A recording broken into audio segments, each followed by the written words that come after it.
দেখো, সময় এবং কার্যের কোশ্চেন বেসিক্যালি পরীক্ষায় খুবই ইম্পর্টেন্ট, সমস্ত পরীক্ষায় আসে। এইটা এসএসসি তে 2005 সালে এসেছিল। তাহলে দেখে নি কিভাবে কম সময়ে সলভ করব। একজন পুরুষ এবং একজন বালক 5 দিনে একসাথে কাজ করে 800 টাকা মজুরি পেল। পুরুষের কর্মদক্ষতা বালকের 3 গুণ, বালকের দৈনিক মজুরি কত? তাহলে একটা কথা বলো, কদিন ওরা একসাথে কাজ করেছে? 5 দিন।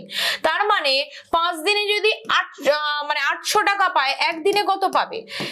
160। এইবার দেখো, পুরুষের কর্মদক্ষতা বালকের 3 গুণ, মানে পুরুষ যদি 3 ইউনিট হয়, বালক কত? 1 ইউনিট। তার মানে টোটাল কত? 4 ইউনিট।